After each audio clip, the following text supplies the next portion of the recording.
Cómo programar su mente para el éxito. Módulo 9. Todo lo que es y lo que será es el resultado de lo que sucede en su mente. Este es el concepto más impresionante que cualquiera haya descubierto. Usted puede modificar de manera espectacular las realidades externas de su vida si cambia las actitudes internas de su mente, como dijo William James. Ya hemos hablado sobre las diversas leyes. La ley de las creencias, que sus creencias se convierten en sus realidades, que usted ve el mundo según lo que crea que constituye la verdad sobre el mundo. Las creencias crean el hecho real, según piense el hombre en su corazón o la mujer en su corazón, así serán. También sabemos que la ley de la correspondencia dice que su mundo externo siempre se corresponderá con su mundo interno. Esto significa que hay algo en su mundo interno que se corresponde con todo lo de su mundo externo. Esto es lo que dijo el gran Emmett Fox cuando habló sobre el equivalente mental. Dijo que todo en nuestra vida exterior tiene un equivalente mental en nuestra vida interior. Para cualquier cosa que quiera ver de un modo diferente en su vida exterior, deberá suministrar primero el equivalente mental interno. La ley de atracción dice, cualquier cosa que ocupe su mente de manera continuada, la atraerá hacia sí.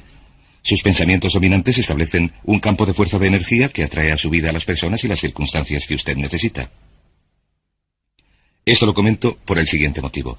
La mayoría de la gente se pregunta cómo podrá lograr un trabajo mejor, una relación mejor, cómo podrá averiguar la información que necesita o conseguir la educación que necesita, etc. No tiene que preocuparse al respecto. Lo que ha de hacer es dejarlo claro en su mente. Activar y penetrar en el flujo de estas leyes mentales universales y todo lo que necesite llegará a usted tal como lo necesite, exactamente cuando lo necesite y en la forma precisa en que lo necesite. Durante esta sesión vamos a hablar, ya hemos hablado antes, del autoconcepto. Hemos dicho que su autoconcepto es ese conjunto de creencias internas que determinan lo que sucede.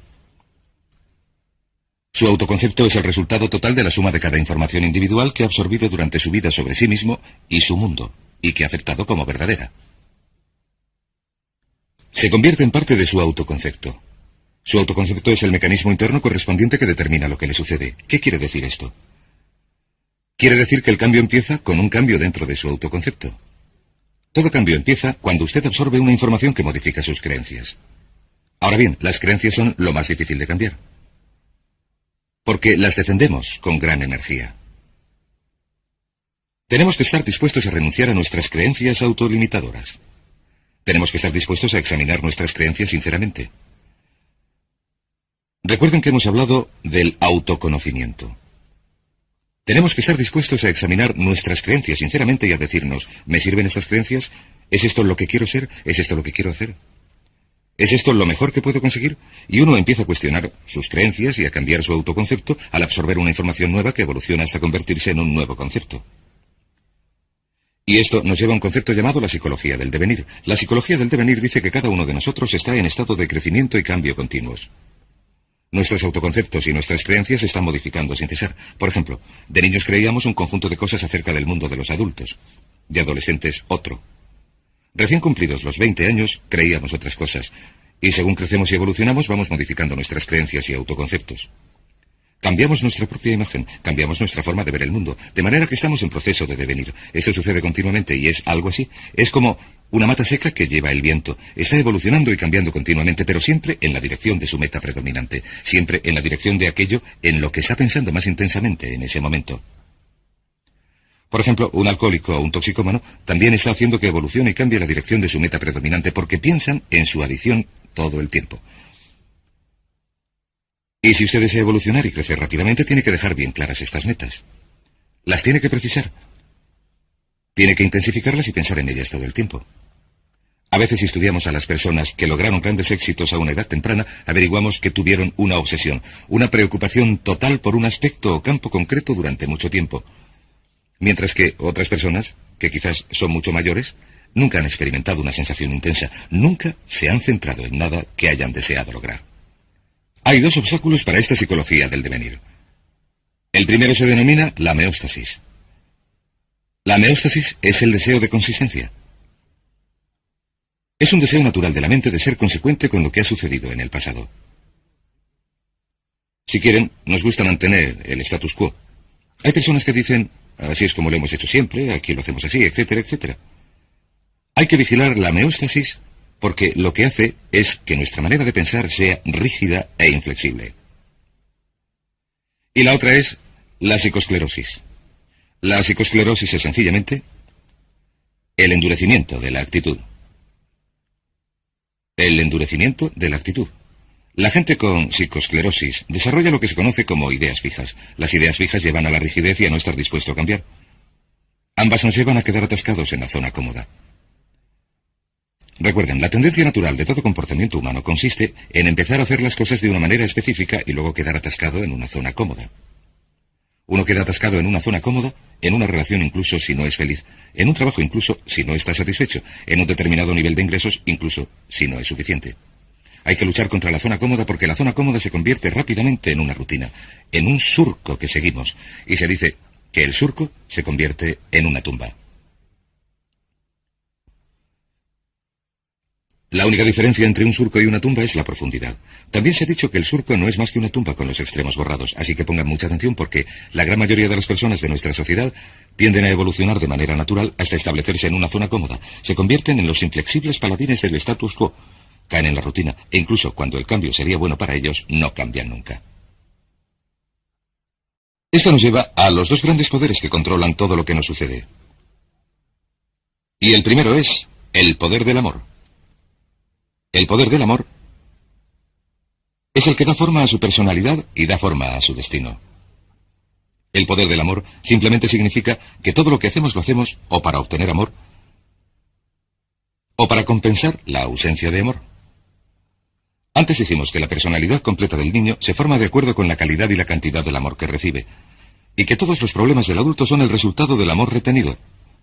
Retenido por nuestros padres, quizás retenido de la gente cuando crecemos. El otro poder es el poder de la sugestión. El poder de la sugestión actúa a lo largo de todas nuestras vidas. El poder de la sugestión es muy fuerte. Lo que hace es empezar a actuar sobre nosotros casi desde nuestro nacimiento, a veces desde antes. Y el poder de la sugestión nos da forma.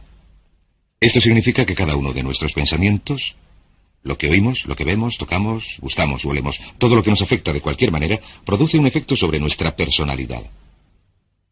Lo decimos así. Decimos, cada cosa cuenta.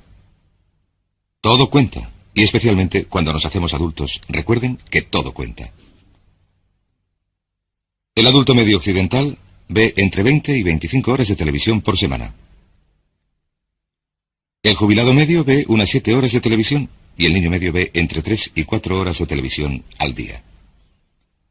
¿Saben que el director gerente medio de una empresa americana media ve menos de 5 horas de televisión por semana? Ahora permítanme que les haga una pregunta muy sencilla. ¿Creen que existe una correlación entre el número de horas de televisión que ve una persona y el éxito de esa persona? ¿Creen que las influencias por sugestión de los libros, las revistas, las cintas magnetofónicas, los cursillos, los seminarios, la gente, los programas de televisión, etcétera, que ustedes ven, escuchan, leen, con los que viven de manera continuada, creen que estas influencias de sugestión producen algún efecto sobre su futuro? Permítame repetirlo. Todo cuenta. Y deben hacerse esta pregunta. Es algo que aprendí hace años. Deben hacer esta pregunta. ¿Qué es lo que desean de la vida? Una vez que se hayan preguntado lo que desean en la vida, pueden mirar a su alrededor y decidir lo que es bueno y malo para ustedes. ¿Qué significa esto? Significa que todo lo que les acerque hacia lo que desean es bueno, y todo lo que les aleje de lo que desean es malo. Pero todo cuenta. Tengo un buen amigo que siempre estaba a régimen. De cuando en cuando, yo le pillaba comiendo tarta. A veces su comida consistía en 2 trozos de tarta. Y yo le decía, creía que estabas a régimen, creía que solo comías fruta fresca y verdura y comida natural, y él me contestaba, pues claro. ¿Y la tarta qué? Yo le decía, eso no cuenta, me contestaba. ¿Saben que hay muchas personas que se quedan sentadas en casa viendo la tele 3 o 4 horas cada noche, que quieren tener éxito, que leen los chistes y las páginas deportivas, que leen revistas absurdas o no leen nada, oyen la radio, no hacen nada con su tiempo libre ni con su mente y dicen, quiero tener éxito, quiero tener más éxito? Y yo digo, ¿y qué de todas esas cosas que está haciendo y que le hacen perder el tiempo? Me contestan, eso no cuenta, pero desgraciadamente para la naturaleza todo cuenta. Esto nos lleva a algunas leyes que quiero compartir con ustedes. La primera ley es la ley de la costumbre. Estas también son leyes mentales. La ley de la costumbre es muy parecida a la ley de la inercia. La ley de la inercia dice que un cuerpo en reposo tiende a permanecer en reposo, a no ser que actúe sobre él una fuerza externa. También si el cuerpo entra en movimiento, tiende a permanecer en movimiento, a no ser que actúe sobre él una fuerza externa. La ley de la costumbre dice que sin una decisión específica por su parte para cambiar algún aspecto de su vida, la tendencia natural es seguir igual indefinidamente. Como dijo una vez un especialista en gestión de tiempo, cuanto más haga lo que está haciendo, más recibirá de lo que recibía. De modo que debe examinar lo que ha recibido y examinar lo que está haciendo y decir, ¿es esto lo que quiero? Seguirá en la misma dirección, a no ser que se decida a cambiar de forma concreta y específica. También hay otra ley que se llama la ley de la emoción. Y por cierto, antes de hablar de la ley de la emoción, permítanme decir esto. Alrededor del 95% de lo que hacemos lo hacemos por costumbre. La única diferencia importante entre la gente con éxito y los fracasados es que la gente con éxito tiene costumbres de éxito y los fracasados tienen costumbres de fracaso. Por ejemplo, ¿han oído el refrán al que madruga Dios le ayuda? ¿Por qué es esto? ¿Por qué madrugan tantas personas con éxito? Pues porque se aprovechan mejor el día. Y también porque madrugar les obliga a irse pronto a la cama. No malgastan las noches, que es cuando están más cansados y producen menos. De modo que vemos una y otra vez que los hombres y las mujeres de éxito se acuestan pronto y se levantan pronto. Tienen una costumbre de éxito. ¿Por qué no se acuesta pronto y se levanta pronto mucha gente? Porque son perezosos, no son disciplinados, no tienen metas que deseen con suficiente intensidad, no tienen costumbres de éxito. El 95% de su éxito lo determinará el tipo de costumbres que desarrolle. Si tiene buenas costumbres, conseguirá el éxito a pesar de los pesares. La ley de la emoción dice esto. Todas las decisiones que tomamos se basan en la emoción. Se solía decir, la gente actúa al 95% por emoción y al 5% por lógica. Uno de los grandes descubrimientos que he hecho es que la gente actúa al 100% por emoción, que no actuamos por emoción ni siquiera al 95%. Cada decisión que tomamos se basa en la emoción. Si alguien dice, esto es lo lógico, lo que quiere decir es que, aunque parezca lógico, lo que sucede es que aquello está más cargado de emoción. La ley de las emociones dice que todas las decisiones que tomamos son emocionales. Y dice también que una emoción fuerte domina a una más débil. Una emoción fuerte domina a una emoción más débil. Así que la emoción más fuerte será la emoción dominante. Y determinará lo que uno haga. Toda acción viene determinada por la emoción predominante en ese momento. Según cuál sea la emoción más fuerte, si es el temor dominará sobre lo que uno haga. Si es el deseo dominará sobre lo que haga. Las dos emociones principales que luchan en nuestro interior continuamente son el temor y el deseo. Un campeonato mundial que se repite sin cesar. Nuestros temores nos retienen, nuestros deseos nos impulsan. ¿Cómo se hace para que venzan los deseos? Muy sencillo. Se usa la ley de la concentración y se piensa todo el tiempo en lo que uno quiere. Concéntrese todo el tiempo en lo que quiere. Se mantiene la mente fija en el deseo. Se preocupa uno totalmente por lo que quiere, como dijimos antes, y los temores tienden a disminuir. Pero piense en lo que piense, si piensa en sus temores o si piensa en sus deseos, la ley de la emoción es la que determinará sus acciones, y sus acciones determinarán sus resultados. Esto nos lleva a otra ley que se llama la ley de la expresión. Esta ley de la expresión es muy interesante. Esta ley de la expresión es muy antigua, anterior incluso a una cita de Aristóteles. Todo lo que se imprime se expresa. Todo lo que se imprime se expresa. Todo lo que se imprime se expresa. ¿Qué significa esto? Voy a sentarme hasta que esté limpio el encerado. Significa sencillamente esto. Todo lo que, por cualquier motivo, se imprima en su psique, venga de la fuente que venga, todo lo que se mezcle con la emoción y se incorpore a su autoconcepto, con el tiempo se manifestará como parte de su personalidad y parte de su realidad. Dice en efecto que vemos el mundo a través de nuestro autoconcepto. Lo que vemos realmente es nuestro concepto del mundo. No creemos lo que vemos, sino que vemos lo que creemos. Lo que se haya imprimido en su mente como un hecho, como una verdad, como una realidad, se manifestará en su realidad o se expresará en su mundo, porque es lo que verá. Si ve que cierto tipo de personas son buenas, entonces verá bondad en esas personas. Si cree que los miembros de un partido político son imbéciles, todos los miembros de ese partido político le parecerán imbéciles, incluso los más sabios e inteligentes. Si cree que la oportunidad está presente en todas partes, verá oportunidades en todas partes. Si cree que controla totalmente su destino, entonces verá indicios de esto. Si se cree una persona popular, valerosa, confiada, con influencias, entonces actuará de manera consecuente con esa creencia y verá sus manifestaciones a su alrededor. He leído un caso interesante hace poco. Una adivina convenció a un joven de origen humilde que no tenía ninguna confianza en sí mismo de que era la reencarnación de Napoleón Bonaparte. Es una historia maravillosa, una historia verídica. Empezó a creerse que era la reencarnación de Napoleón Bonaparte. Se fue a la biblioteca y estudió a Napoleón. Lo averiguó todo sobre Napoleón. Empezó a andar, a hablar y a actuar como Napoleón, y a pensar como Napoleón. Empezó a imaginar grandes planes que Napoleón habría imaginado. Empezó a actuar valerosa y confiadamente ante la incertidumbre como lo habría hecho Napoleón. Con el tiempo llegó a convencerse totalmente de que aquella persona tímida y reservada era de verdad la reencarnación de Napoleón. Mejoró su carrera profesional. Le dieron aumentos, le promocionaron. Cambió su forma de vestir, empezó a hablar con más confianza y cuando llegó a averiguar que la adivina le había engañado, había llegado a ser un hombre de negocios muy próspero. Muy interesante. Todo lo que queda impreso y se acepta, se manifiesta. Esto nos lleva a una ley mental importantísima. Es la que se conoce como la ley de la inversión. Cuando supe de esta ley por vez primera, me impresionó tanto que quería ocultarla y esconderla y no hablar de ella a nadie. Esta es la primera vez que explico esta ley a alguien en cualquier forma. La ley de la inversión dice sencillamente esto. Si uno logra un determinado nivel de éxito, un determinado nivel de salud, una determinada calidad de relaciones, entonces esa calidad de relaciones creará un estado subjetivo. Un estado subjetivo significa sentimientos, un estado emocional. En otras palabras, si uno gana un premio, siente que es un ganador.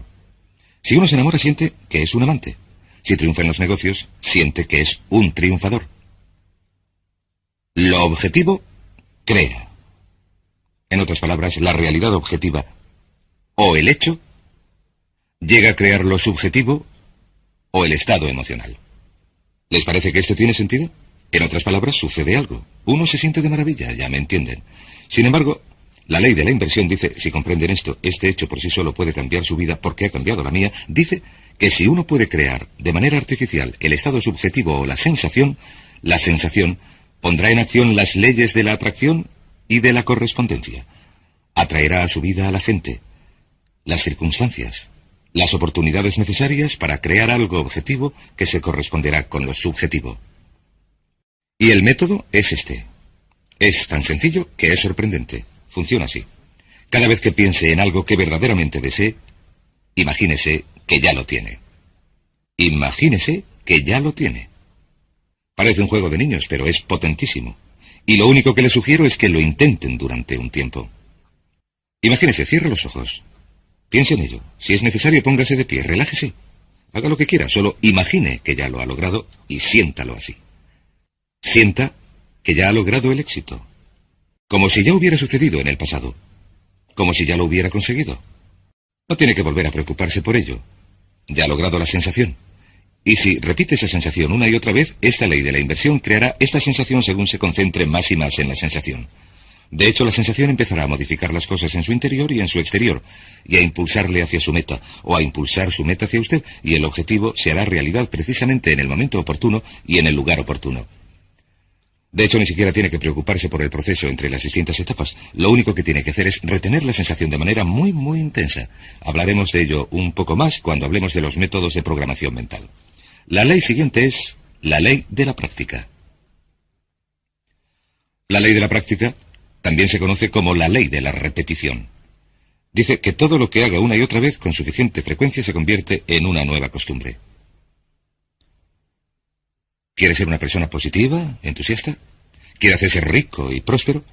¿Qué desea de la vida? Sea lo que sea, si lo practica una y otra vez, con el tiempo se convertirá en una nueva costumbre, siempre que lo practique pensando en ello. Verá, se tarda unos 21 días en desarrollar una nueva costumbre. Hay que repetirlo una y otra vez durante 21 días. Lo que vamos a hacer como resultado de este cursillo y como resultado de lo que hemos comentado es pedirle o sugerirle que haga lo que llamamos el régimen AMP de 21 días. Esto quiere decir que durante 21 días le vamos a pedir que haga algo muy difícil, una de las cosas más difíciles que va a hacer en su vida. Durante 21 días quiero que centren su mente en lo que desean y que no piensen en lo que no desean. Centre su conversación en lo que desea y no hable de lo que no desea. Centre sus sueños, su imaginación, sus pensamientos, sus sentimientos. Centre todo su entorno en lo que desea. No piense en lo que no desea. Es muy sencillo, no es complicado. Es una de las cosas más difíciles que hará en su vida. ¿Por qué hablamos de 21 días? Por una buena razón.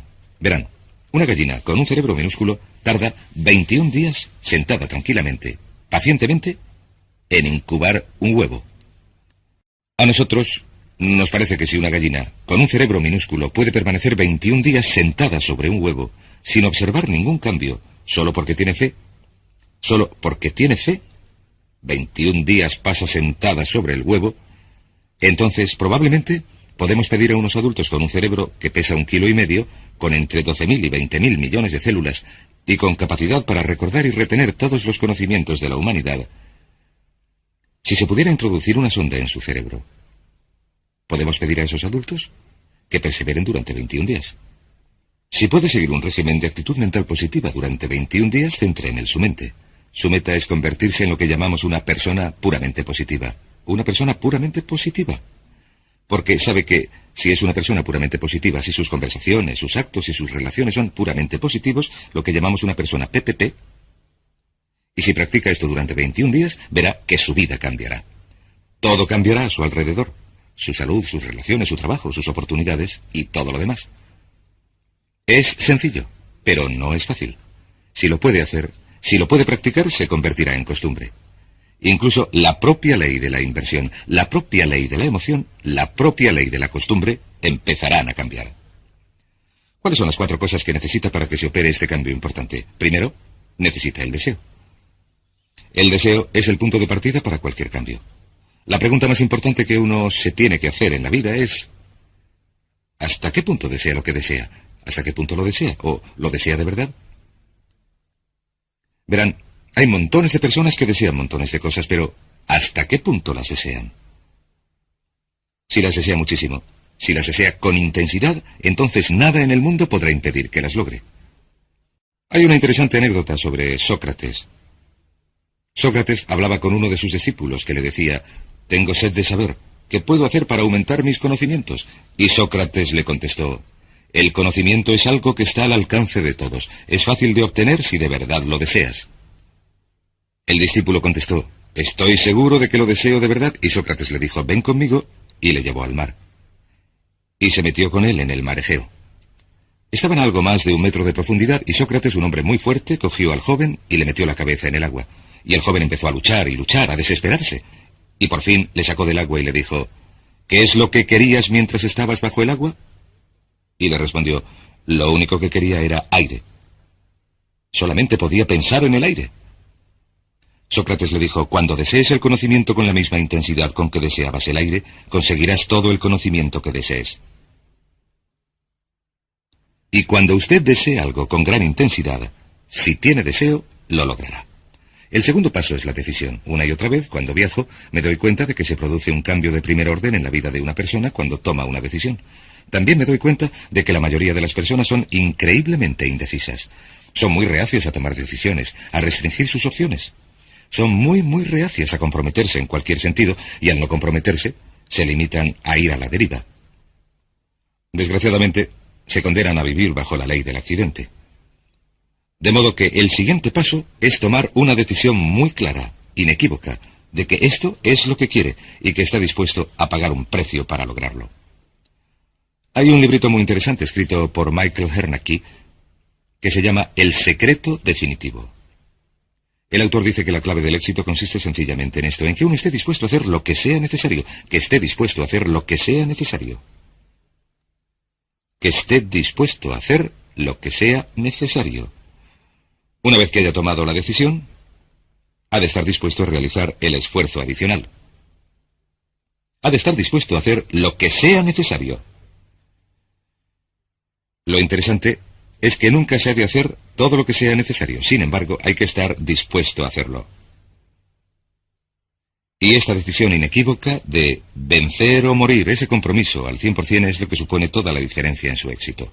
La mayoría de la gente no está dispuesta a comprometerse de ese modo. Se retienen, dicen: «Lo quiero, pero no estoy dispuesto a hacer esto o aquello», o «no quiero cambiarme de casa, volver a estudiar, no puedo sacrificar esto», etc. He hablado, por ejemplo, con muchos padres que han hecho grandes sacrificios para que la madre se pueda quedar en casa con los niños durante los primeros 3 o 5 años de vida de estos. La gente les dice, estáis locos, necesitáis el dinero, no podéis viajar, no se pueden pagar las facturas cuando solamente hay una persona trabajando. Contestan, pero hemos decidido dar a nuestros hijos los mejores cimientos, la mejor base emocional, y creemos que esto se logra si la madre está en casa con los niños, así que estamos dispuestos a hacer los sacrificios necesarios. Y por supuesto todos tienen que decidir por sí mismos en cuanto a los sacrificios que desean hacer. El tercero es la determinación. La determinación significa apoyar su plan con, por así decirlo, una fuerza de voluntad férrea. Una vez más, todos los estudios que he examinado, y a lo largo de mi vida he dedicado unas 30.000 horas a estudiar el tema del éxito personal y empresarial, es que la fuerza de voluntad férrea es de enorme importancia. Determinación y constancia cuando las cosas se ponen feas, estar dispuesto a perseverar frente a la adversidad. Este tipo de determinación es esencial para desarrollar los nuevos modelos de pensamiento que garantizarán su éxito. Y por último, disciplina. Esta es mi preferida. Generalmente, esta es la única ocasión en el curso en la que hablo del tema, pero la disciplina es la llave maestra de las riquezas. La disciplina es la llave maestra de las riquezas. La disciplina, estar dispuesto a hacer lo que uno sabe que debe hacer, cuando lo debe hacer, le guste o no, es la clave esencial de su éxito. ¿Por qué fracasa la gente en la vida? No es un milagro, no es un misterio. El motivo por el que la gente fracasa es porque no están dispuestos a hacer lo que sea necesario, no están dispuestos a pagar el precio. La mitad de las veces, 3/4 partes de las veces, no saben lo que quieren.